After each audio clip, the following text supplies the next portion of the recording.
14 de mayo, una temática que nos convoca a todos los estudiantes de la asignatura Creative Camps. El 1 y el 2 busca e interviene a través de la crónica un lenguaje académico que trabajar. ¿Eso qué significa? Pues que la crónica hace parte de algunos de nuestros trabajos, pero también se vincula a esa práctica, a esa intención que queremos que ustedes todo el tiempo estén leyendo, haciendo trabajos de escritura creativa y que puedan, ¿por qué no?, realizar muchas crónicas, pero también ir afianzando algunas habilidades que se requieren en la universidad. En la universidad, las habilidades de la escritura y de la lectura son diferentes a las que vivimos en el colegio. ¿Y eso cómo se hace? Pues leyendo, escribiendo, teniendo todas estas prácticas. Así que hoy estamos con los chicos, las chicas de Leo, quienes participan los viernes con nosotras, pero también se han unido estudiantes para quienes también hemos traído un gran invitado, un invitado de la ciudad de Medellín, que es un escritor colombiano de nuestra tierrita, y eso nos enorgullece muchísimo, colombiano que viene generando una literatura muy interesante para que nos abra el mundo y el panorama de lo que es la crónica. ¿Por qué? Porque la crónica viene también a realizar doble vía en nuestra universidad. Todas las investigaciones que ustedes tienen, deben o quieren realizar en el campo académico también puede ser llevado a un relato como la crónica. Si yo estoy haciendo un trabajo sobre la salud, sobre leyes, yo en el caso de doña Rita o de don Pepito que no tuvo acceso a la salud, ¿cómo puedo generar aportes de la investigación con algo tan maravilloso como la crónica para contarle a las personas cuál fue o qué elementos encontraron ustedes en la investigación? ¿Listo? Así que hoy, bienvenidos y bienvenidas. Quienes se sumen están muy bien, alrededor de 76 personas estamos convocadas, pero recuerden que tenemos en este espacio una flexibilidad académica. Leo es por puro gusto y por puro amor, pero que también los otros estudiantes tienen todo el derecho, dadas las decisiones que se tomaron como institución, C de Bogotá y C de Medellín. No siendo más, les recuerdo mi nombre, María Isabel Villada, les he acompañado pues todos estos días, qué rico que hemos aprendido bastante, y a nuestros estudiantes, qué rico que por ahí veo muchísimos nombres conocidos. Les voy a presentar hoy a nuestro escritor, él se llama Carlos Mario Garcés Toro. Él es nacido en Medellín, él es docente, así que a él hoy un feliz día del docente. Y él ha trabajado en una escuela en San Antonio de Prado. Para quienes son de Bogotá, hace parte del área metropolitana, es un corregimiento, porque él es asentado. Él ahorita nos va a contar dónde queda la escuela en la cual trabaja, y él allí también ha generado bastantes experiencias siendo docente y desde la escritura, con el juego de las palabras, lo que viene haciendo. Carlos Mario Garcés Toro nació en 1962 y en la ciudad de Medellín viene trabajando en talleres literarios de diferentes espacios. Recuerden los micrófonos, los vamos a tener cerraditos, vamos a participar cuando tengamos la palabra, no hay ningún problema, pero mientras, para que no se nos haga ese sonidito, los apagamos. Este señor, Carlos Mario, pues tiene un texto que hoy podríamos tocarlo muy a fondo, se los voy a ir compartiendo para que lo tengan en sus manos. Es un placer tenerlo, él liberó esto gratuitamente, eso no suele ser tan común. A veces vemos muchísimas cosas en internet, pero es porque la gente toma pantallazos o escanea y los comparte, pero esto en el asunto de los escritores pues es algo de decisión. Y tenemos su obra, que es La Casa de Resfa, que les quiero leer un apartado ahorita que nuestro invitado prenda la cámara para que conozcamos un poquito de él. Así que a Carlos Mario Garcés Toro, un gran abrazo el día de hoy. Gracias por aceptar la invitación y por hoy compartir tantos conocimientos. A ver si lo vemos por ahí. Isabel, a ti y a todos los asistentes, realmente para mí es un placer estar acá con ustedes en la distancia, en el ciberespacio. Un abrazo para todos y muchas gracias por invitarme a, como dicen en México, platicar con ustedes. Qué rico, profe. A nosotros también nos place mucho. Recuerden que hoy tienen toda la posibilidad de preguntar lo que quieran. Hoy ustedes tienen muchas preguntas en temas del género literario, pero también en preguntas que pueden ser de pronto unidas a los trabajos que están haciendo o algo que por ahí estén escribiendo y que junto con el profe Carlos podamos sacar de la duda. ¿Listo? Entonces, profe, primera pregunta, hoy queremos hacer una especie de conversatorio más allá que tú nos generes un espacio más catedrático. Sumo todas las preguntas de los estudiantes que vayan haciendo. ¿Listo? En tu experiencia, cuando estás haciendo la escritura narrativa que termina en una crónica, quisiéramos saber cómo es eso o cuáles son las características de la crónica, porque la hemos visto vinculada mucho a la investigación. ¿Qué hace la crónica diferente a un cuento o a una novela? Porque es algo que de entrada se nos viene. Bueno, ¿cuál es la diferencia? ¿Voy a escribir un cuento de Doña Rita entrando a un hospital o eso cómo es? Bueno, Isabel, primero que todo, pues ya tú hiciste, presentaste algo de mí. Hablar de uno no es fácil. De 9 libros que hemos publicado, realmente la Casa de Rezo, y para poner en contexto a quienes nos escuchan y nos ven, la Casa de Respa es de los 9 libros el que, digámoslo así, ha escalado o ha tenido una aceptación. La Casa de Respa por la 5ª edición es un libro para, repito, para poner en contexto a los muchachos, es la historia de un prostíbulo.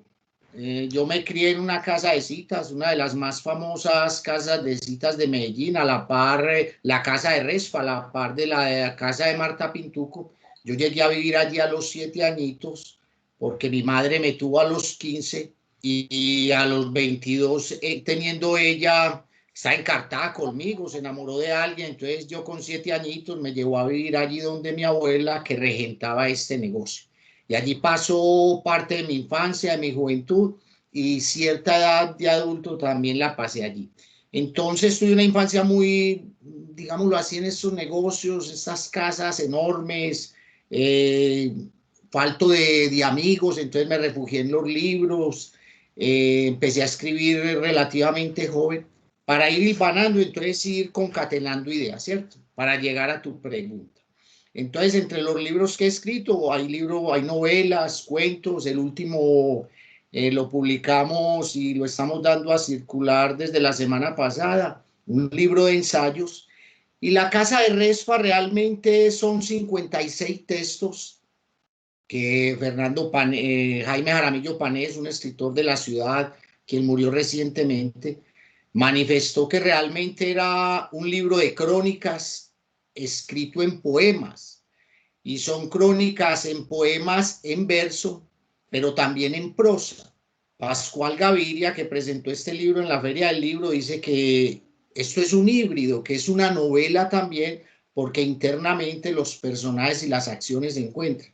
Entonces, este libro es realmente una fusión de géneros. En cuanto a la crónica, pues yo pienso algo. La crónica, desde ese libro maravilloso que es Gotas de Tinta, que fue publicado en 1924, que creo que es una de las piedras angulares de la crónica en Colombia, con Luis Tejada, quien muere 2 años después, muy, muy joven, muere Tejada, y realmente es el padre de la crónica en Colombia. Hay una antología que está en PDF en la red, lo pueden buscar, está en Google, lo liberó Harold Alvarado Tenorio, donde plantea que Luis Tejada es un cronista poético y filosófico. Sin embargo, la crónica, también tenemos a Adel López, tenemos a los grandes conocidos, Juan José Hoyos, a Alberto Salcedo. La crónica parte de un hecho que no es ficción, son hechos reales que suceden en el tiempo y en un espacio determinado.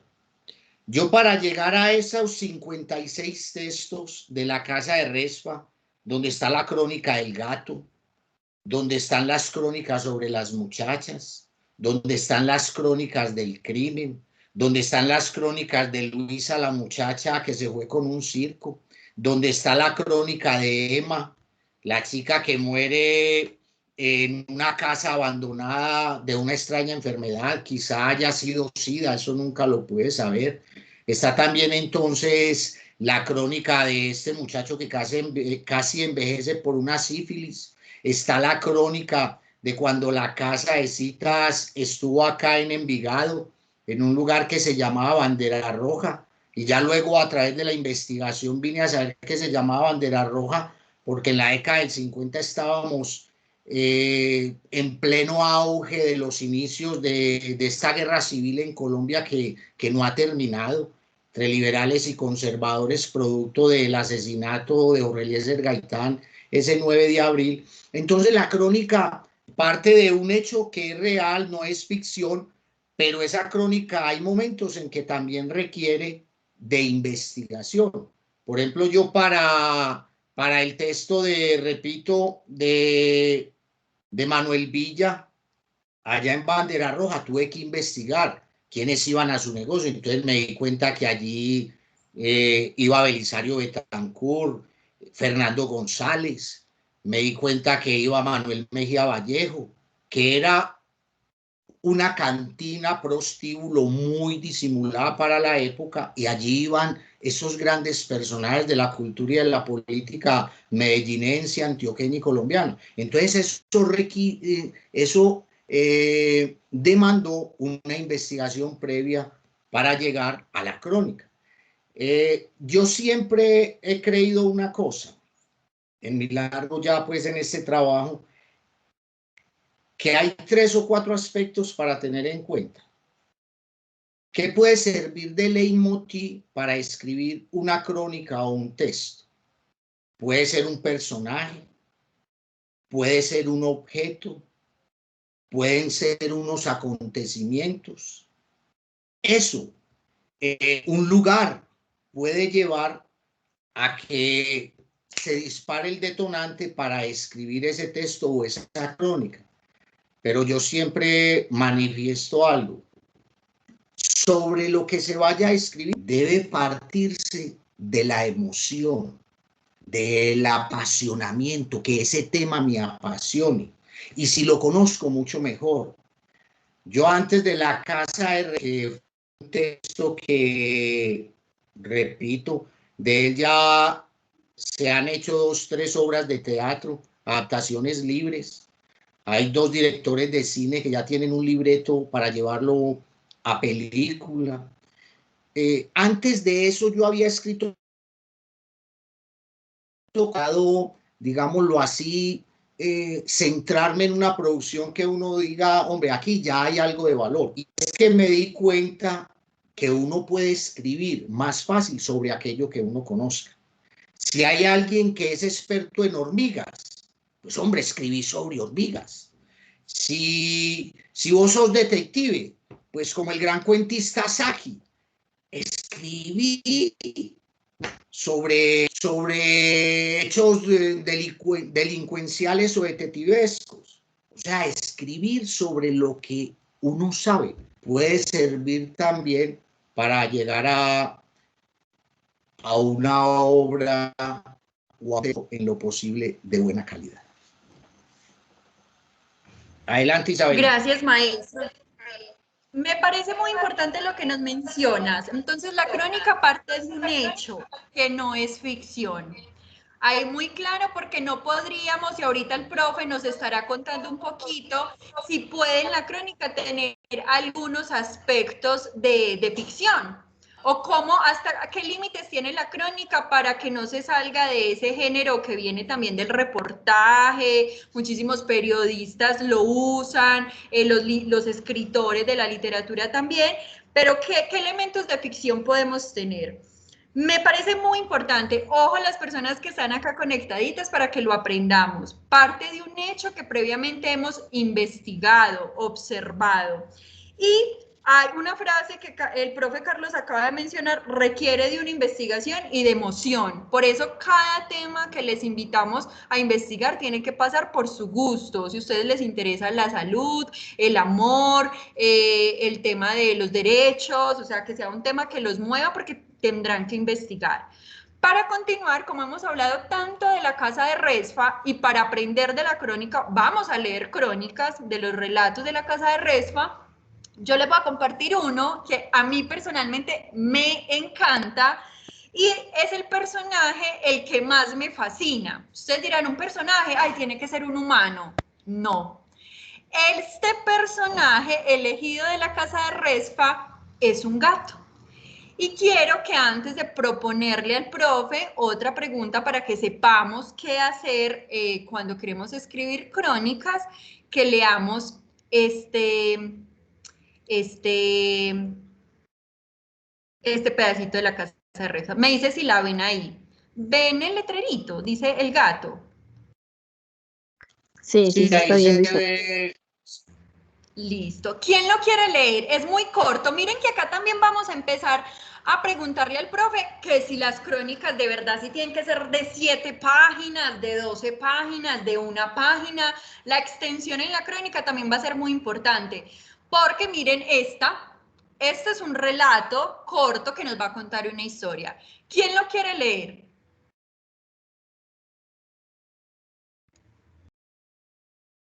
¿Quién se anima? Aquí siempre leemos.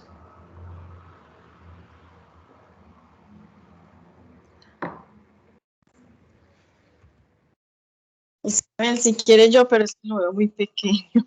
Ah, claro, no Espéreme. te preocupes, yo le subo y te lo voy bajando. Espérame un momentico.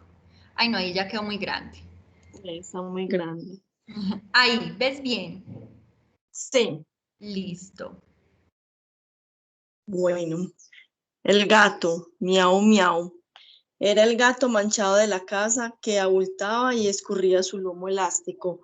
Por ende, las columnas, sillas y mesas de la sala, desde donde miraba con sus ojos salpicados de destellos de oro. Las muchachas le acariciaban el pelo hasta dormirse perezoso entre sus piernas.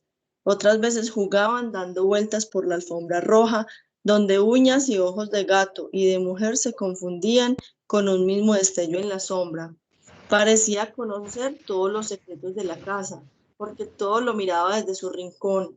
Ver mamar a la boquechupo, metérselo a Adelfa por el culo, mamarle la cuca a Elvia, follar encerrados en el baño. Él parecía saberlo todo, y como si no le importara, a veces pasaba aburrido y de largo. Una madrugada de octubre, en actitud hierática, como deidad egipcia en la mesa de centro, junto al jarrón de cristal negro con verdes pinceladas, el gato repasaba la eternidad. Gracias, muchísimas gracias por esa lectura. ¿Qué tal? ¿Qué tal, Diana? ¿Cómo lo sentiste en la lectura tú que la hiciste? Sí, lo lleva a uno pues como a ese momento, como a ese sitio. ¿Qué es un qué? El profe ya nos contó. Sí, el prostíbulo. Un prostíbulo. Como Muy el bien. vivir diario del gato, como lo que el gato pues se le volvía como ya parte del paisaje. Muy bien, exacto. Vamos a leer otros a medida que vayamos compartiendo para entender, por ejemplo, que en la crónica el personaje no tiene que ser un humano. Eso es lo que nos permiten. En la academia somos muy rígidos, entonces todo el tiempo estamos en función de que, conclusión, la salud en Colombia, conclusión, el amor es no sé qué, no, permítase crear. Profe, pregunta del millón, del millón. Cuando pensamos en la crónica, cuando pensamos en escribir en general, la descripción, ¿qué papel juega? ¿Por qué? A veces nos dicen, ay no, tantos adjetivos, daña el texto. Cuando estamos hablando de narrativas, o sea, como estas que estamos proponiendo el día de hoy, ¿Tú qué consideras con la descripción? Bueno, ya ahí entraríamos entonces, Isabel, a lo que es el estilo, ¿cierto? Hay que diferenciar entre saber redactar y saber escribir. Una cosa es redactar y otra es saber escribir. Vicente Huidobro, uno de los 4 grandes poetas de Chile, con ese libro maravilloso que es Altazor, él decía algo que a mí me conmueve y me acompaña siempre. Una cosa es la gramática cerebral, que es la gramática de la academia, que es la gramática que aprendemos, que nos enseñan, que es sumamente importante. Claro que debemos saber de gramática, debemos saber manejar los gerundios, no abusar del gerundio, no abusar del verbo en infinitivo, que es un verbo en infinitivo, que es un tiempo compuesto, que son los determinantes, qué son las categorías gramaticales, diferenciar un sustantivo de un adjetivo, la sintaxis, la prosodia, todo eso es importante, pero eso no es saber escribir. Saber escribir es tener imaginación, tener intuición, tener sensibilidad, educar los sentidos. Y los sentidos no son solamente estos 5 o 6 de que nos habla la biología y las ciencias naturales. Hay que tener el sentido de la observación, de la perseverancia, repito, de la intuición, de la imaginación. No podemos ser solo racionales, ni solamente imaginativos e intuitivos. Hay que fusionar todo esto. Hay que entrar en una unidad. Por eso es que a García Márquez alguien escribió acá en Medellín, en Universo Centro, un texto en el que decía que García Márquez no sabía escribir, que porque no manejaba el subjuntivo del indicativo. Sí, pero García Márquez nos lleva 500 años, como dijo uno de sus biógrafos, un hombre que tenía una imaginación y una intuición fuera de serie. Que hay un error al inicio de 100 años de soledad. Muchos años después el coronel Aureliano Buendía había de recordar la tarde. Sí, que el verbo allí no puede ser había, sino habría. Y García Márquez dijo que si él le ponía habría, acabaría con la eufonía, con la estructura del párrafo. Entonces hay que diferenciar eso. Roberto Cadavid Misas, que fue un gran gramático en Medellín y en Colombia, que le corregía los textos a García Márquez y escribió muchos años, era un detective de gazapos, escribió muchos años en El Colombiano, encontró 250 errores en 100 años de soledad, pero son errores gramaticales, no son errores de imaginación, ni de intuición, ni de belleza. Entonces, a veces es muy importante fusionar las dos cosas, repito, pero una cosa es redactar y otra escribir. Y el estilo yo creo que uno lo va consiguiendo con el tiempo. Uno aprende a escribir, yo aún no he aprendido totalmente, pero creo que uno aprende a escribir leyendo y escribiendo. Entonces, en la medida en que leo y escribo, como el tenista que entrena diariamente 12 y 14 horas, Djokovic, Federer, el español este que varias veces ha ganado varios torneos, en fin, un violinista ensaya 10, 12 horas, yo creo que un escritor también tiene que ejercitarse, como aquel viejo refrán que dice, la práctica hace al maestro. Entonces, preocuparnos sí por la gramática, pero más por una educación de la sensibilidad, que es la que finalmente nos va a permitir escribir algo de calidad. No sé, hay un corte ahí en la transferencia, no sé si me escucharon bien, pero te está quedando tildado, no sé, hay una interconexión. Sí, muy bien. Yo te escuché súper bien. Grupo, ¿han escuchado al profe bien? Sí, señora. Sí, se escucha perfecto. Bueno. Súper, profe.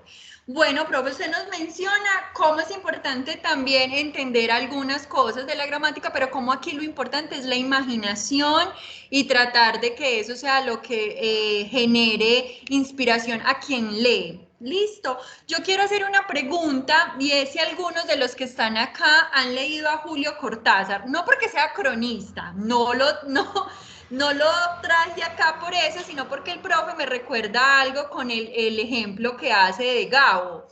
Y es que Julio Cortázar se le dificulta mucho partirnos los párrafos. Él escribe de seguido, que uno solamente cuando termina el capítulo puede ver un párrafo separado, que hemos visto que en la academia el asunto de la separación y todo lo que hemos venido aprendiendo en la universidad respecto a eso es muy cuadriculado. Y miren cómo la crónica nos permite otras maneras más tranquilas, o al menos otras maneras de imaginarnos el lenguaje académico. En el caso de la crónica, ahí aparecen otras maneras de salirnos de ese acartonamiento y poder escribir en algún momento una crónica con toda la imaginación, la emoción y la pasión. Profe, usted nos mencionaba cuando leíamos El gato, un personaje de este prostíbulo, algo bien interesante, y es que esta es muy corta, Vamos a leer otra para que podamos preguntar cómo será la extensión de una crónica. Y le quiero preguntar al profe, ¿cuál le gustaría leer? ¿Cuál es la crónica de la casa de Resfa más larga que tú recuerdes?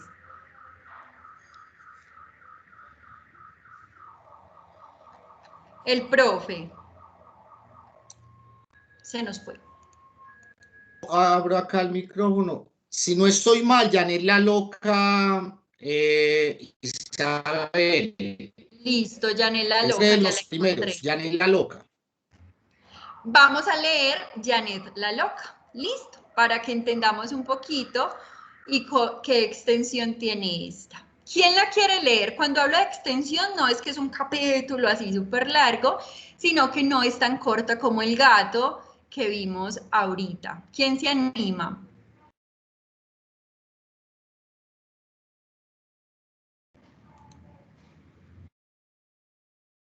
¿Quién le gustaría? Tiene una... ¿Es una página?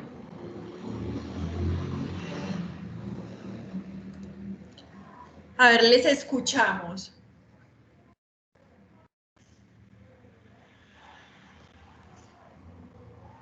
Profe, yo se la leo. Listo, ahí está. Janet la loca.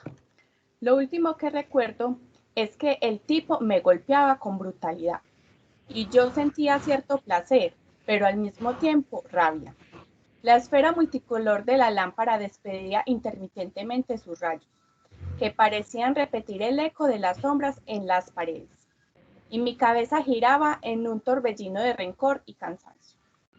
Los gritos se confundían en la habitación, mis manos y mi rostro se llenaron de sangre, las sábanas y la almohada se llenaron de sangre, y en el rincón las rojas huellas de mis dedos en el muro. La navaja, como una espuela de gallo, Tranquila se acá. ensañó en su cuerpo. Dicen que fueron más de 70 puñaladas. Buscaba en su sangre, en el florero de su vida, encontrar una flor blanca no marchita, pero solo encontré la misma flor nefanda. Por eso me trajeron a este lugar demencial, donde vivo encerrada en mi pesadilla.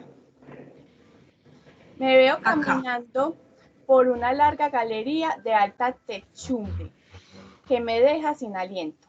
Hasta mí llega una enorme puerta infranqueable, con un broquel de bronce, desde donde mira un deforme animal. Abro la puerta. Del otro lado me encuentro con un largo desierto que cubre toda mi mirada. El viento golpea mi rostro con manotas de arena.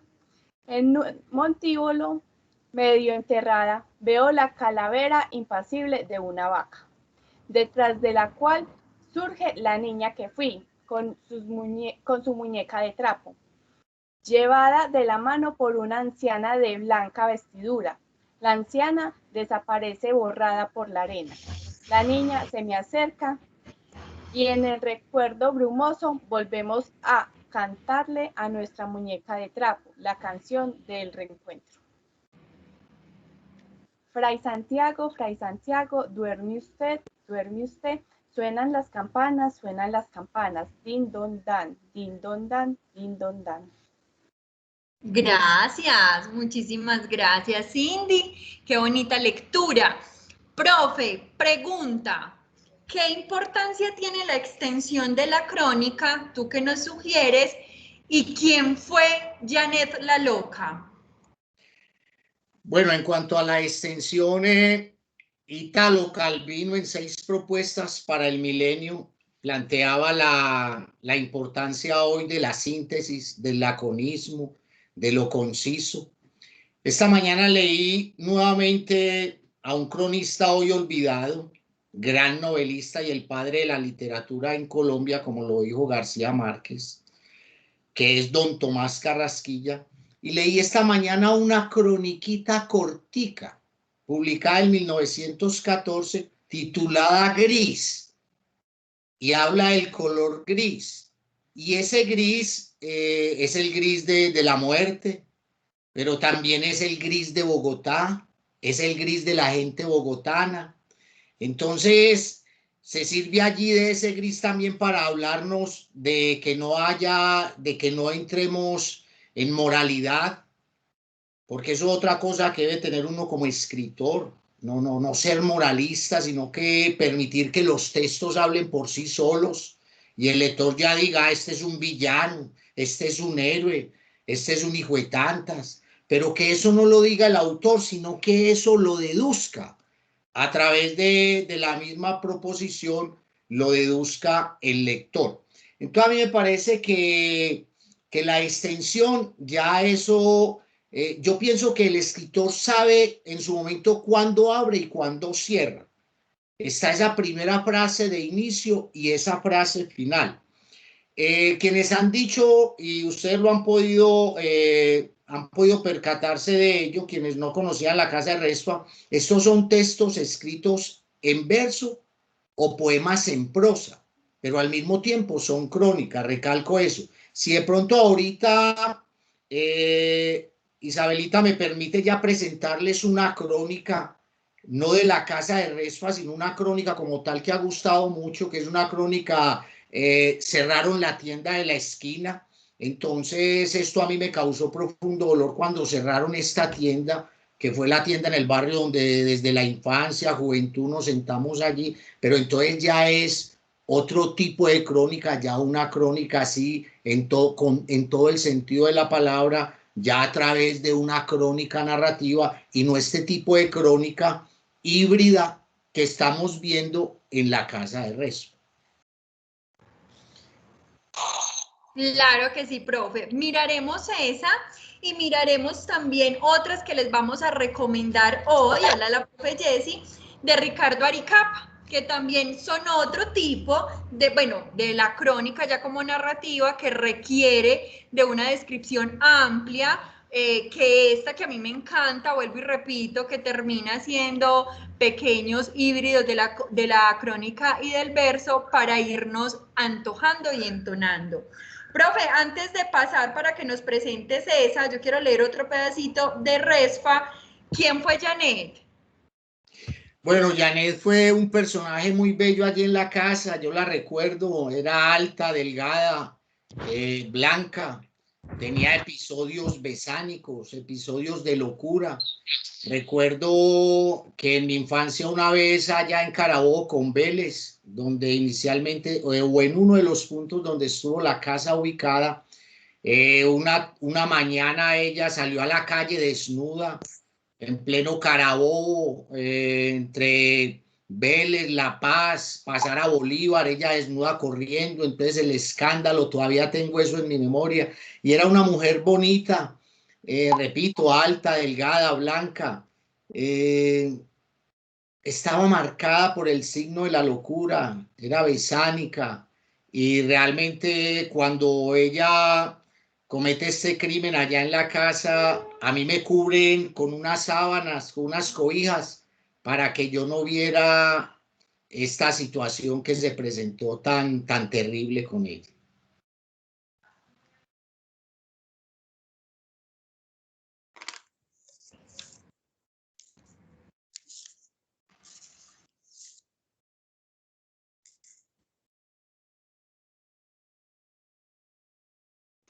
Isa, tienes el micro apagado. No, lo apagaste. Lo apagaste. Préndelo. Ahí, habla. Ahí sí, qué Sí, pena. perfecto. Tengo este internet más lento, No, pero no, bueno. no, todos. Sí.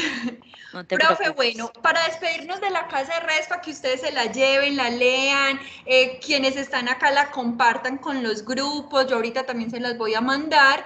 Vamos a leer el último que siento yo que retrata muy bien algunas experiencias sociales de muchos temas que han trabajado los muchachos y las muchachas en nuestra universidad, profe. Y es el tema de la disidencia sexual o algunas preferencias sexuales. Es un tema que jala mucho y terminan haciendo unas super investigaciones con estadísticas y finalmente queda eso ahí, pero siempre decimos, invitemos a escribir algo, sea un poema, sea un cuento, sea una crónica, en este caso será la crónica, para que nos retraten todo eso. Vamos a terminar con este para darle paso al profe y nos comparta cuando se cerró la tienda de la esquina. ¿Quién lo quiere leer? Se llama Jorge el Marica. Yo quiero leerlo. Yo lo leo. Ah, no, adelante. Léelo tú, porfis. Bueno, buenas tardes. Jorge el Marica. Cuando mi hermano me gritó marica, le dije que el marica era él, que se lo había culiado a la brava en la cárcel de Bellavista. Doña Resfa se negaba a dejarme conseguir en las noches, diciendo que solo los maricas traíamos mala suerte para el negocio. Por eso solo me permitía trabajar en las mañanas, después de las 6, cuando los borrachos y las putas tiraban el último polvo, mientras yo barría y lavaba las sábanas sucias. Mi peor infierno era sentirme mujer en este cuerpo atlético, con este rostro de bigote negro, más grande que el de un charro mexicano. Pero mi séptimo círculo en el infierno de fuego fue haberme enamorado tiernamente de Pedro, que odiaba a los maricas. Se puso muy furioso, me golpeó en el pecho y me amenazó de muerte cuando le dije que lo amaba.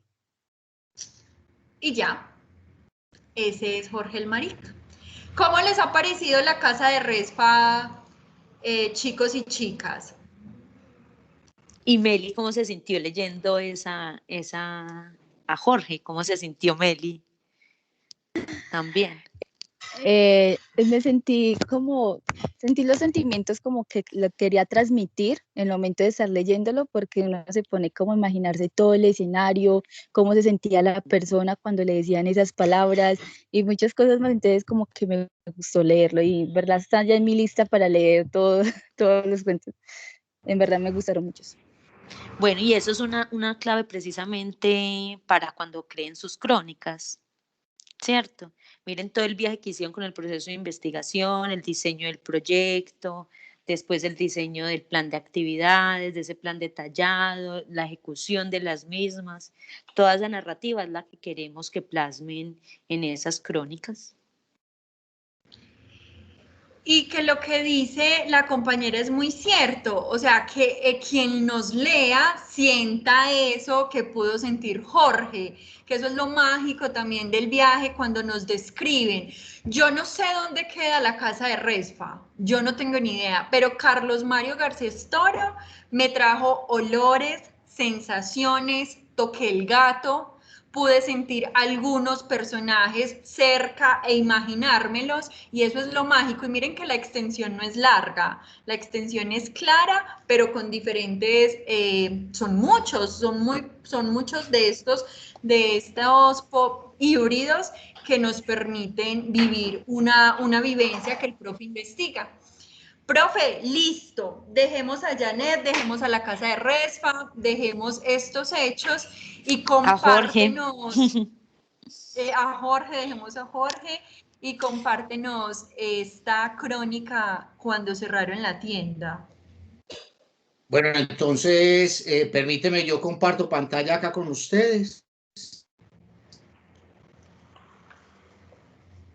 Permíteme acá un momentico. Tranquilo. Acá vuelvo. Espérenme acá. Ahí la ven, Isabelita. Sí, cerraron la tienda de la esquina Tres Faros. Muy Pues bien, arriba. entonces si me permiten, se los leo y vamos a ver ya otra cosa muy distinta. ¿Les parece? Bien, Claro que ¿me Fantástico. ¿Me escuchan? Muy bien, sí, profe. entonces esta crónica hace parte de un libro titulado Tres Faros. En Tres Faros hay ensayos cortos, hay crónicas, también hay poemas, o sea que allí confluyen tres géneros. Por eso el libro se titula Tres Faros.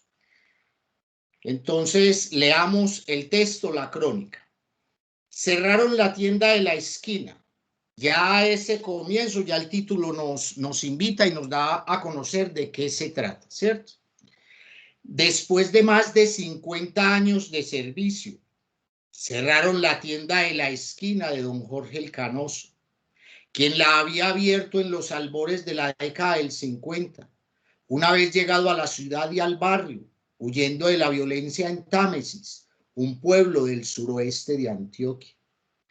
De niños íbamos allí a comprar los confites de menta y aguardiente, a echarle a escondidas una moneda al piano y escuchar la música bailable que se escuchaba en toda la esquina y que algunos tarareaban y bailaban con encanto y alegría. Allí nos mandaban a comprar la leche y los panes frescos para el desayuno antes de marchar a la escuela en aquellas mañanas trinadas de pájaros. En los diciembres, la tienda vestía sus 4 entradas con cadenetas y bolas de colores que repetían el eco de sus visos en las paredes, palmeras y aserrín en el piso. Se hacía natilla y buñuelos, se mataba marrano con la cuota que ponían los clientes. No faltaba la pólvora, los globos y los regalos para los niños. ¿Cómo olvidar la espada verde de plástico de mi héroe favorito que me dieron en la noche de Navidad? En las paredes colgaban fotos a blanco y negro de personajes que no conocía, pero que poco a poco y en la medida que iba creciendo, supe que se trataba de Carlos Gardel. ¿Quién como él para entonar el día que me quieras?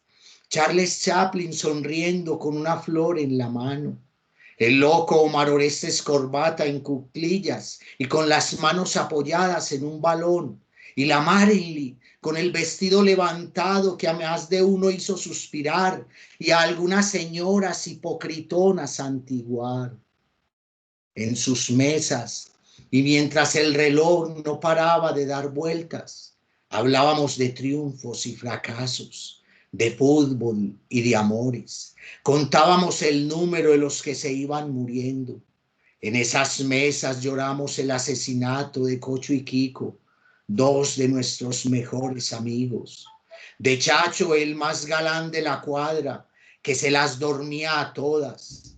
No se le escapó ni la hija de Pacho, el duro del barrio, del flaco Alza, que era el portero del equipo, y cuando íbamos perdiendo corría a cabecear los tiros de esquina.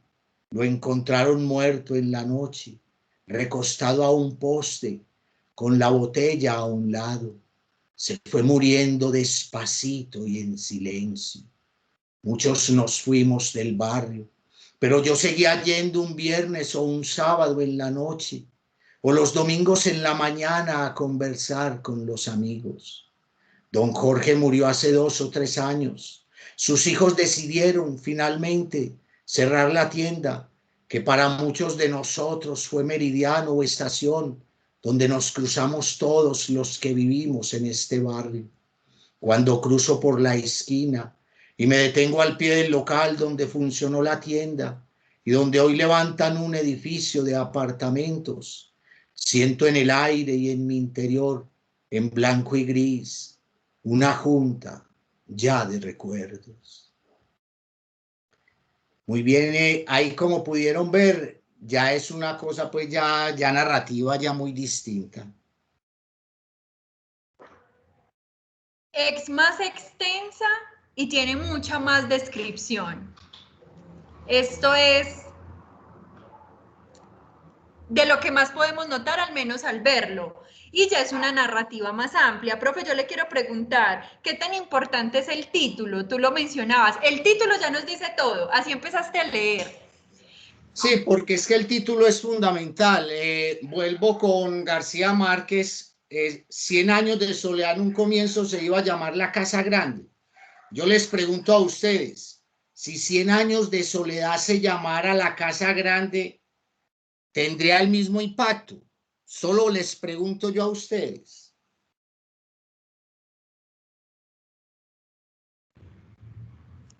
¿Qué creen ustedes, quienes están acá conectaditos? ¿Sería igual de llamativo o por ser un novel uno de una va a leerlo o qué?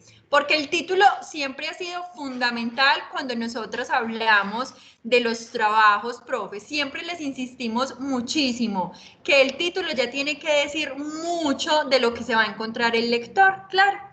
Y el título que tú mencionas de Gabo, a mí me llamaría la atención, pero vuelvo y lo digo, por un tema, hay un novel. Entonces, hay a veces, mi criterio personal es, ve, un novel, lo voy a leer, a ver qué. Lenny, ¿qué piensa? Profe, hola, buenas tardes. Hola, maestro, ¿cómo está? Profe, pues yo creo que de pronto no, porque ese título creo que se mete con los sentimientos. Ahí cuando dice 100 años de soledad, se está metiendo contigo. Entonces yo creo que sí, yo creo que sí tiene que ver. No, de pronto no hubiera sido tan llamativo para tantas personas.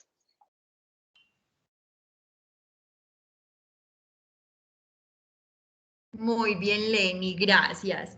¿Quién más respecto a eso? Los títulos son bien importantes y tenemos que pensarlos, no sé si antes de escribir o después. Profe nos contará su proceso creativo, cómo lo ha hecho. En lo personal, yo siento que eso es una construcción y uno nunca va a quedar como conforme ni con la narrativa ni con el título, pero en mi caso yo siempre los pongo al final. Profe, queríamos preguntarte, en el proceso creativo que tú tienes frente a los textos que nos regalas, que generas para el mundo, ¿qué herramientas investigativas usas? Entrevistas, observas, vas y estás todo el día en los espacios. ¿Cómo haces para tener mucha información y luego sentarte a escribir? Bueno, Isabelita, hay un proceso, me voy a referir a un cuentista maravilloso, un poco olvidado ya quizá por aquello de decir que porque escribió Hans Christian Andersen cuentos para niños, eso es solo para niños y es pueril. Uno de los más grandes críticos, acá lo tengo al frente, Harold Bloom, considera a Hans Christian Andersen como uno de los más grandes cuentistas en toda la historia de la humanidad. La Reina de las Nieves, quien quiera saber sobre el bien y el mal, allí está en ese cuento. Y quien quiera saber sobre los niños, el traje amarillo del emperador, allí está un cuento para que conozcamos el alma infantil. Entonces, Hans Christian Andersen decía algo que yo he venido corroborando y confirmando. Él decía que él podía escribir sobre cualquier tema, pero que solo escribía sobre aquellos temas que tocaban a la puerta de su frente. Entonces yo he seguido ese consejo.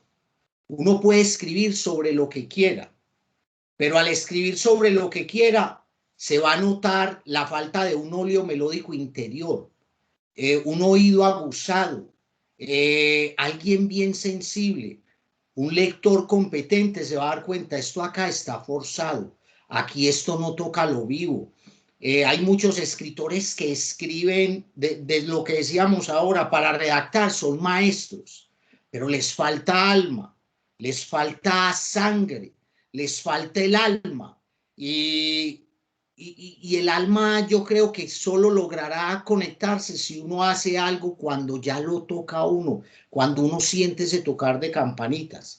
Entonces, si el tema es X o Y y te tocó, y no estás totalmente satisfecho con la información que tienes, entonces allí está la parte de investigación, de observación, de ir a diferentes fuentes, pueden ser fuentes primarias, secundarias. Yo, por ejemplo, para escribir La Casa de Resfa, hablé con muchachas que vivieron allí, tenía que tener la certeza de que X o Y cosas si realmente eran ciertas. He trabajado en una novelita que publicamos el año pasado de ciencia ficción y novela policíaca. Tuve que investigar mucho en novela policíaca, leer sobre novela policíaca, sobre ciencia ficción, en fin. Yo pienso que puede existir inspiración o no inspiración, eso ya es otro tema para abordar. Para Gustave Flaubert es el trabajo, para García Márquez es la disciplina más que el talento. Entonces, uno debe en lo posible completar, llenar, que no se quede uno simplemente con el primer impulso y ya voy a parir esto. No, esto requiere también respeto, esto requiere un compromiso. La poesía y la literatura yo creo que realmente son géneros, y el arte en general, de mucho respeto. Quizás a algunos la flauta les sonará 1 o 2 veces, pero difícilmente les sonará 3 o 4 si no redondean bien la cuestión. Profe, y es muy cierto lo que mencionas cuando tú nos compartes esta crónica. Ahí hay alma, ahí es sentir el dolor por las personas que iban muriendo, la marcha a la escuela. Creo que hay más que saber qué pasó con un hecho, que es un hecho, hay un cierre, es todo lo que adorna sentimentalmente y emocionalmente al personaje que lo está narrando. Profe, una pregunta. Bueno, y la experiencia, Isa. Y la experiencia. Sí. Cierto, la experiencia de interactuar con personas, con espacios, con animales, ¿cierto? De escuchar, no sé, ahí se involucran muchas cosas. Isa, no sé si sea prudente ya o cuándo le vamos a dar, porque veo también que ya se nos va acotando el tiempo con el profe.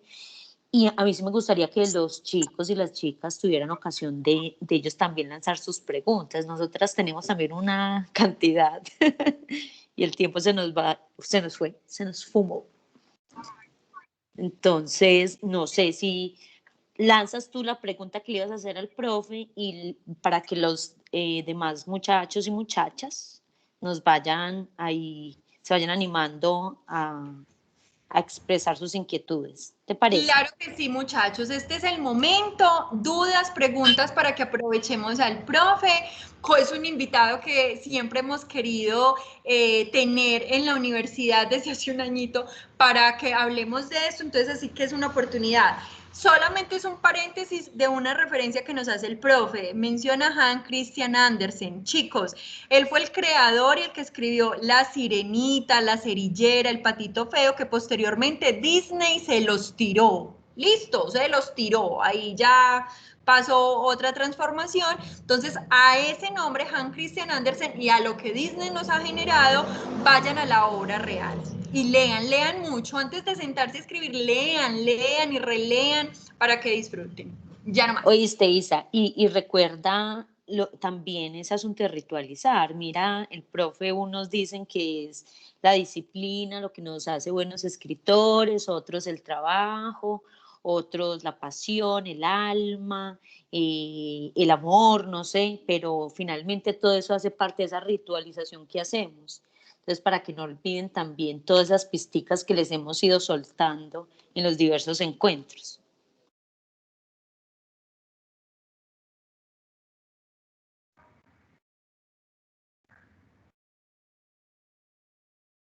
Ahí se fueron. ¿Qué pasó? Claro que sí, Jessy. A mí se me está demorando un montón prender ese micrófono. Ojalá nos puedan compartir en otro momento, ojalá el otro encuentro, cómo van esos rituales de la escritura. Richard nos escribió algo, profe, y grupo en general. ¿Cuál sería la mejor forma de usar y cómo usar los conectores al momento de escribir? Por lo general, me suele suceder que pierdo el hilo conductor de la idea porque me bloqueo. Quedo corto para seguir con la escritura. ¿Me escuchan ahí, cierto? Muy bien, yo he notado con relación a los conectores, en García Márquez, vuelve uno a citar a Gabo, se da uno cuenta que él evitaba mucho los conectores. O sea, no racionalicemos mucho la escritura. Yo tenía un problema también, ahora a tiempos, porque me preocupaba mucho por la gramática. Y entonces yo veía que inicialmente me estaba era absorbiendo al momento de escribir el patrón que se estaba imponiendo era la gramática. Entonces yo decía, bueno, acá va una coma, esto es una coma adversativa, esto es una coma vocativa, esto es una coma ya de circunstancial, complemento circunstancial de modo. Entonces yo decía, ay, no. Y de un momento a otro yo estaba perdiendo el gusto. Yo estaba perdiendo el gusto, estaba volviendo, era una cárcel. Entonces, ¿qué hago yo? Yo en la medida voy escribiendo, escribo es por placer. Yo esto ya no me importa si me hago famoso, no famoso, si me lleno de plata o no. Esto para mí es una búsqueda de mí mismo, una búsqueda de conocimiento, una búsqueda de individuación, una búsqueda de fundir, de salir de la polaridad y entrar en la unidad. Eso es lo que básicamente ya busco, exorcizar a través de la escritura, allanar caminos. Entonces, no te preocupes por los conectores, puede quedar chueca ahí al comienzo, no olvides que uno corrige mucho. Un texto es muy difícil que esté acabado en un solo envión.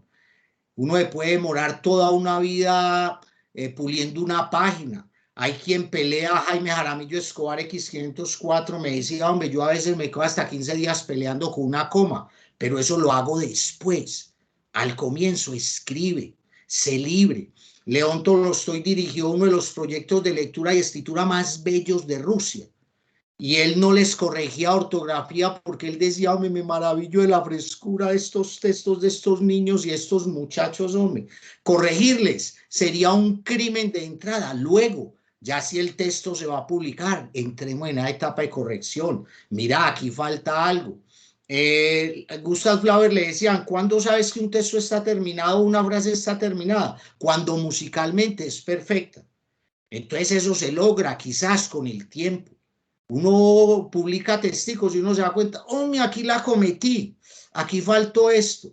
Sí, pero de entrada, no lo hagamos, repito, la gramática cerebral es necesaria, la gramática de la Real Academia Española es necesaria, pero primero el vuelo de la imaginación, de la intuición, del placer, de la pasión. Luego vendrá el conector que es, luego el epíteto que es, luego el verbo que vamos a sustantivar, luego el cambio de preposiciones, todo eso viene después. Y puede en el momento en que esté escribiendo, puede hasta salir bien, pero repito que primero está ese placer antes de lo anterior, porque ahí te digo, a mí me estaba pasando eso y me estaba perdiendo el placer por escribir, porque estaba anteponiendo primero toda esta gramática, digámoslo así, repito, académica. Absolutamente de acuerdo contigo, profe. No sé si Richard queda a gusto con estos aportes maravillosos del profe Carlos, y no sé si alguno más se anima a preguntarle, aprovechémoslo al profe, ya que lo tenemos acá en nuestra presencia virtual. Richard dice, totalmente a gusto, profe Carlos. Nos alegra inmensamente, Richard. Muchas gracias, Richard, a ti. Si les da pena, muchachos, abrir micrófono, pues escriban tal como lo hizo Richard. Entonces, pueden escribir en el chat adelante, como los sí, toreros al ruedo. Ya por acá hay una primer valiente que alzó la manito. Lenny, Adelante, Lenny. Profe, Lenny profe, Terrílico, pues dale. no, no es más bien como decirle, pues a mí me cuesta mucho escribir, mucho, y me cuesta mucho escribir y también a veces, pues como hacerme expresar, que me entiendan, no sé. Y la verdad, eso que acabaste de decir, uy, me llena gratamente porque cuando uno escribe es verdad que uno es enfocándose, uy, me faltó esta coma, ¿será que esto sí suena bien? Entonces uno a veces como que se bloquea y ay, tira ese papel por allá y dice, no, yo no sirvo para escribir. Pero esto, la verdad, no, pues muchas gracias porque sí, creo que me va a ayudar porque yo soy, la verdad, sí me considero muy malita para escribir. No, era solo eso. No, y también lo que hemos hablado acá en el semillero, y es que todos somos escritores en potencia, pues esa es nuestra gran espada también. Profe Carlos, sí. Sí, Lenny me hace recordar a un escritor hoy también algo olvidado, pero uno de los más grandes poetas de este país. Al menos 6 o 7 poemas de Miguel Ángel Osorio Barbajacó están allí. El tiempo no les podrá meter diente porque son clásicos y la etimología de clásico significa que nunca dejan de sonar. Son un clasón. Y Barbajacó decía esto, Lenny, para que a mí me ha ayudado mucho. Mas escribía generalmente con una gran dificultad. Las rimas y asonancias no contrastaban. Mas yo me iba diciendo, ya llegará el día en que las palabras me enseñen el azul de su misterio. Memoricé eso desde hace muchos años. Entonces, escribir no es fácil. Escribir es una comunión y una correspondencia. Y lo que decía la compañera, Saramago lo decía, todos tenemos un libro para escribir porque todos somos una historia. Y todo es un drama. Vivir es un drama.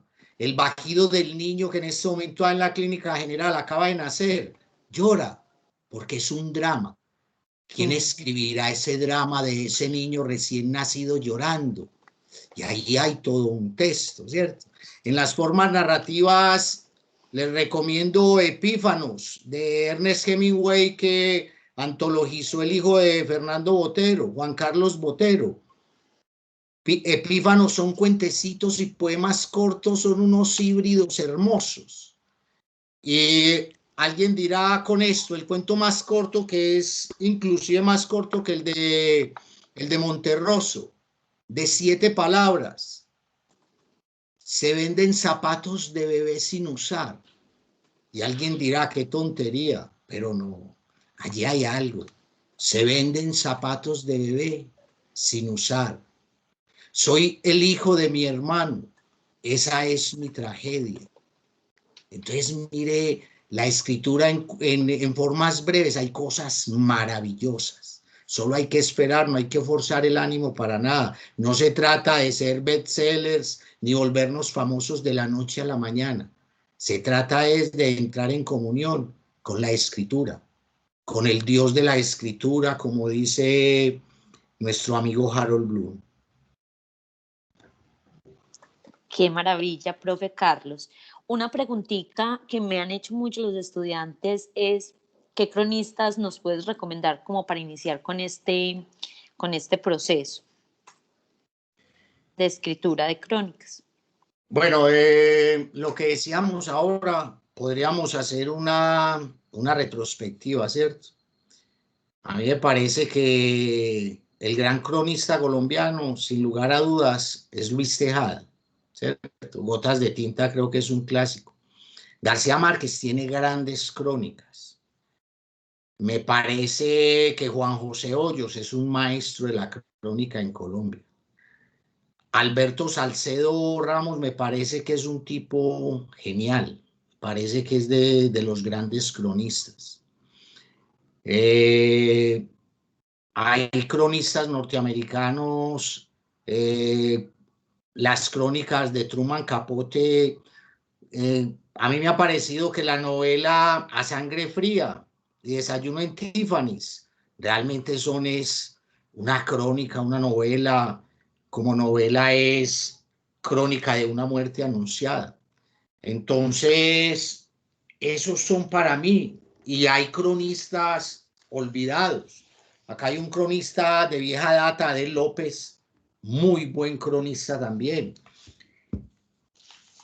Entonces, básicamente, esos son como los cronistas que yo leo mucho, aunque últimamente también estoy leyendo mucho cuento y mucha novela.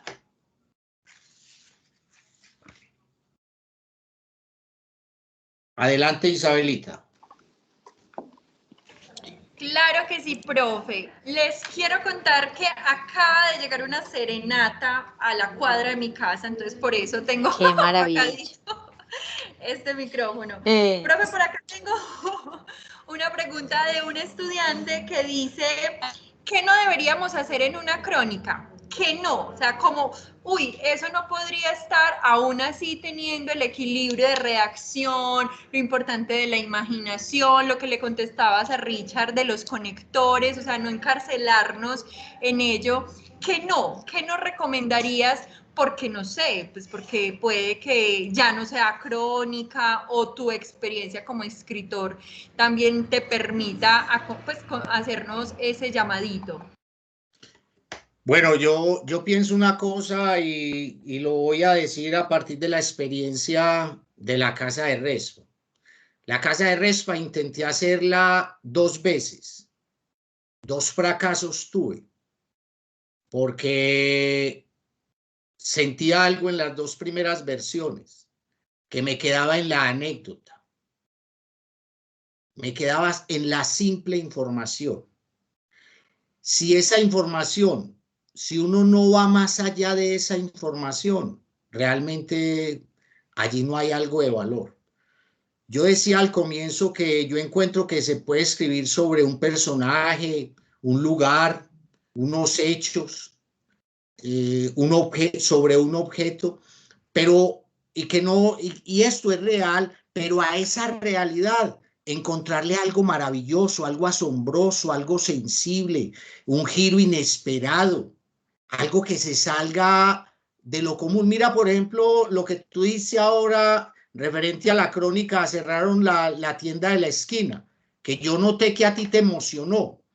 Y mira que allí no hay nada más allá de lo que vivimos, pero se logró a partir de una información entrar en una zona de emoción, que a través de la emoción, a través de la imaginación, a través de ese giro inesperado, realmente encontremos el hallazgo, ojalá, de lo estético, de lo bello, de algo que me permita a mí sentirme por un instante más allá de lo convencional, más allá de lo común, salirme del tiempo, porque cuando estamos en comunión con la belleza, nos salimos por un instante del tiempo, del espacio, nos salimos de las miserias del mundo y entramos en ese pequeño paraíso que es la belleza. Entonces yo, a partir de esa experiencia, repito, esos 2 actos fallidos de la Casa de Respa, porque vine a notar y a comprender que me estaba quedando en la simple información. Y la simple información, repito, la simple anécdota, no es el texto. Sería como eso para apuntar allí. Entonces es súper importante que lo tengan en cuenta cuando hagan sus crónicas. Ojo, no es una anécdota. ¿Cómo trascendemos contar una anécdota? Como cuando estamos conversando con alguien a quien le queremos contar un suceso, una experiencia.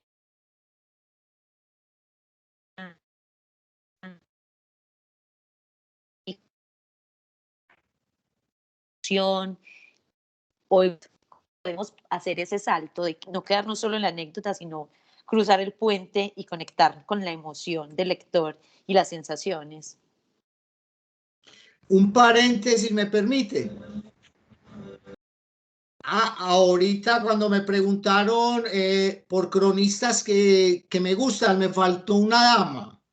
Leila Guerrero, la argentina, que tiene una crónica espectacular, pero espectacular, sobre Nicanor Parra, el gran poeta chileno de la antipoesía, porque Parra es un hombre, por ahí él murió de 103 años hace poquito, acaban de publicar de él su última antología, El último apaga la luz, que miren el título tan hermoso de esa antología, El último apaga la luz, cuando es un hombre que vivió 103 años, El último apaga la luz.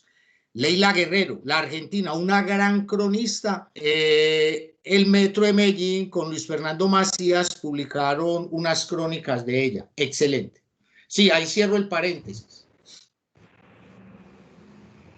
Gracias, profe. Muchísimas gracias por... También mencionabas a Hemingway, que también yo creo que nos lo mencionó Luis Carlos. Mentira, no recuerdo si Luisca fue uno de los mencionados. No, bueno. A él también hay que ir. El viejo y el mar es un cuento que también es bellísimo, también para que lo tengamos en cuenta. Miren, grupo, el asunto con estas invitaciones, yo creo que es de muchísimas puertas a abrir, con muchos textos a conocer. O sea, yo creo que, claro, vamos a leer La Casa de Resfa, quienes quieran, Diana, Cindy, Bárbara, el resto, pero también todos estos señores que nos pueden posibilitar una escritura con la que nos podamos sentir cómodas, porque cada uno tendrá su estilo. Ve, yo me voy más por esto, tiene un lenguaje más afado, esto es irónico, con este me hace analogías, ustedes encontrarán ahí algo que les guste, que sea particular y que ustedes vayan creando su propia crónica. Última pregunta, en el marco de este espacio para el profe. Profe, mira, nuestros estudiantes, algunos y algunas, harán sus crónicas individual, pero la mayoría tienen que construirla a diferentes manos. Son grupos de 5, de 6, de 4, y hemos visto los semestres pasados, pues bueno, que siempre hay alguien, Lenny, a mí me gusta, yo puedo generar, ustedes me pasan la entrevista, todo lo que hicieron, y yo tengo una capacidad para hacerlo, pero otros grupos dicen, no, la construimos entre todos y todas, entonces termina siendo que es algo complejo, pero han logrado algunos grupos que no parezca un Frankenstein, sino que tiene todo un bloque y un hilo conductor. ¿Qué nos recomendarías, siendo profe también, a la hora de pensarnos una crónica escrita a varias manos? Bueno, yo he hecho un ejercicio parecido con los estudiantes allá del colegio, del grado 10º y 11, en la producción textual, ¿cierto? Producción narrativa.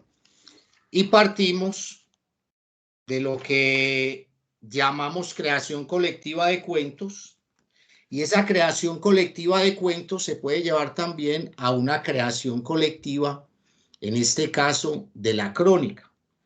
Se les da a ellos el comienzo de lo que puede ser, en este caso, el cuento. Un cuento de terror, por ejemplo, con ellos lo voy a leer textualmente. A medianoche, al pasar por la calle del cementerio, escuché una voz que de adentro me llamaba. Yo les doy solamente ese inicio. Y vieran ustedes los textos narrativos y colectivos que se han hecho. Otra, digámoslo así, ¿cómo llamáramos esto? Otro detonante de inicio puede ser esta. En una estación de gasolina, una mujer es confundida en medio de un alboroto con el grupo de mujeres dementes que acaban de escapar del bus que las transporta. Han surgido unos cuentos colectivos a partir de este inicio. Otro, en un lejano pueblo, el padre debe transportar el cadáver de su hijo en un bus. Y esto fue verdad. Sucedió en el suroeste. Un campesino que no tenía para transportar a su hijo, lo subió al carro, el muchacho estando muerto. y lo sentó a un lado. Entonces, imagínense en ese drama. Entonces yo de allí cogí este inicio. En un lejano pueblo, el padre debe transportar el cadáver de su hijo en un bus. Y esto ha dado para la creación colectiva de cuentos. Les cuento que yo tengo material de estos muchachos para publicar 4 o 5 libros. Miren este. Un hombre que pierde a su mujer por una enfermedad. Sonámbulo la desentierra y despierto la vuelve a enterrar. Repito, un hombre que pierde a su mujer por una enfermedad. Sonámbulo la desentierra y despierto la vuelve a enterrar. Entonces acá estamos en la creación colectiva de cuentos realistas y también fantásticos. Entonces es como buscar el leitmotiv, aquello que nos dispare y sea común a todos y que nos atrape a todos.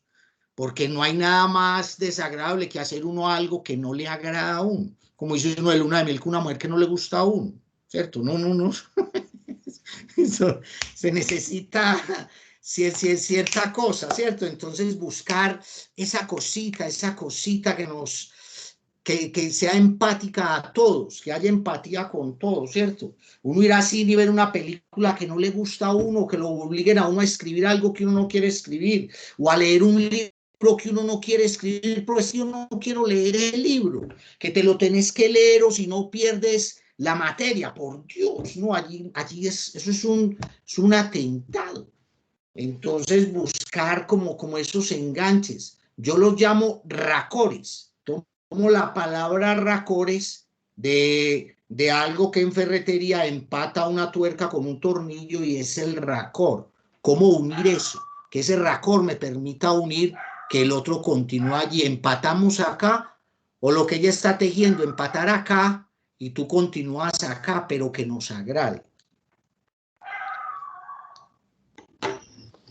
Eso que nos acaba de decir el profe Carlos coincide mucho con lo que le hemos dicho a todos los chicos en los diferentes escenarios de aprendizaje, y es ese deseo de saber.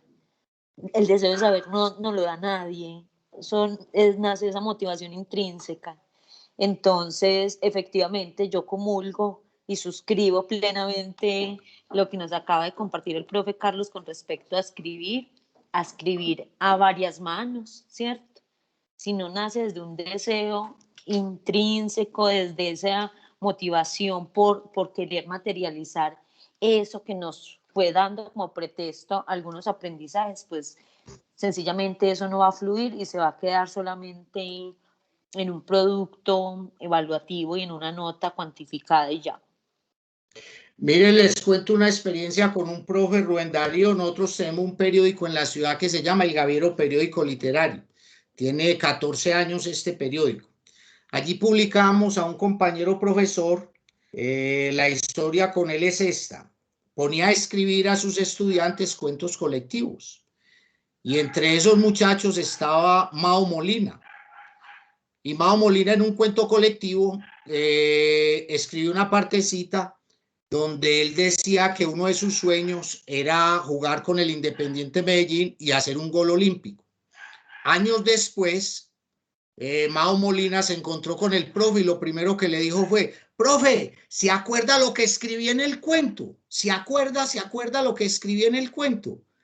Y entonces ya el profesor cayó en la cuenta de lo que habían hecho años antes en ese ejercicio de escritura, donde este niño, que luego se convertiría en Mao Molina, realizaría y cumpliría ese sueño. Entonces ya el profe, a partir de reencontrarse con Mao Molina y que él le recordó lo que había escrito, ya el profe escribió un texto sobre ese sueño de Mao Molina que se convirtió en realidad. Qué belleza. Adelante, muchachas. Bueno, no sé si alguna o alguno quisiera hacerle alguna pregunta al profe Carlos. O también expresar cualquier emoción que esté generando el espacio y la conversación con el profe, para que vayamos haciendo el cierre a este cuarto encuentro del semillero.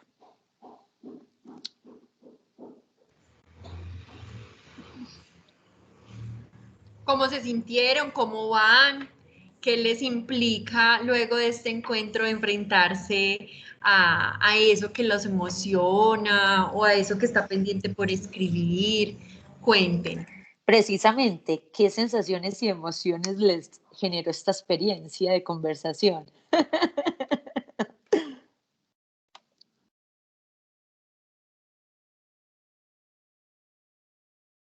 Dale, Meli, te escuchamos.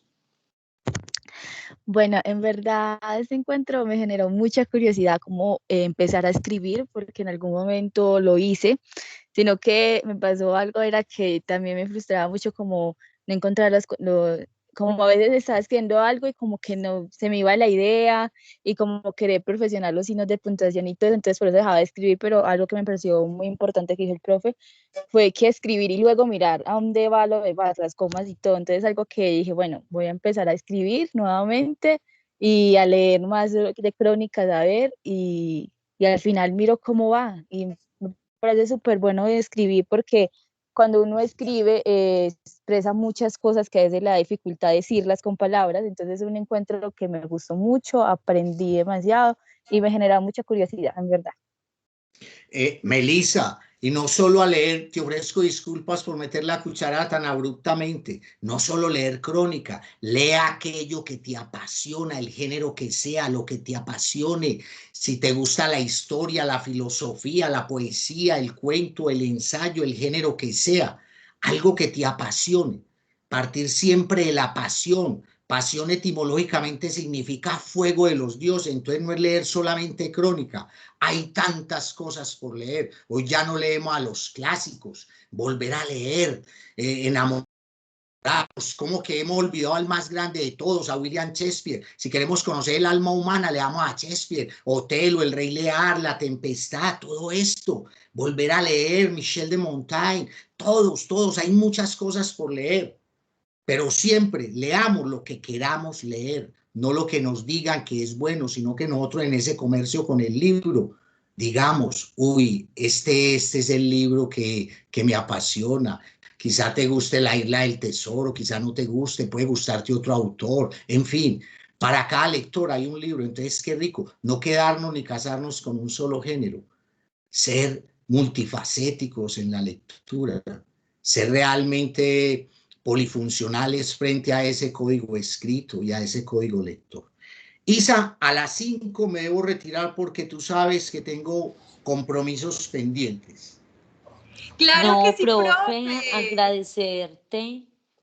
Mire la cara con la que nos tiene a Isa y a mí. Y yo sé que todos los demás también están igualitos. Por ahí mandaban corazoncitos y caritas sonrientes, profe. Espero que las hayas visto y te hayan tocado los corazoncitos, aplausos.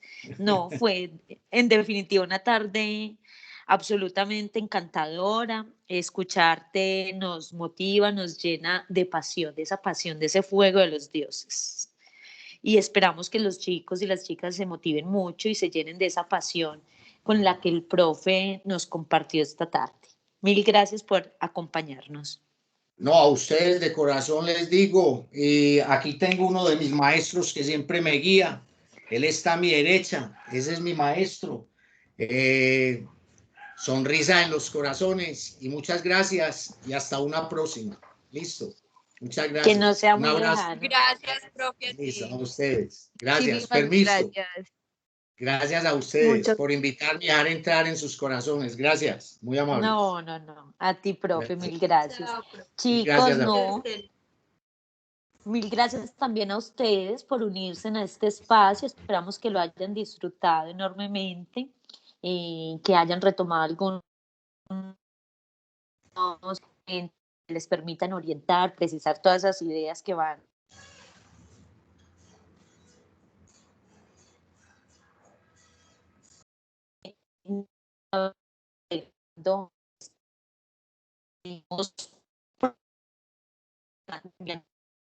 para que nos quieras compartir. Se me está quedando Claro que congelada la sí. pantalla. Sí, me congelé, qué pena. Bueno, grupo, ya vamos terminando.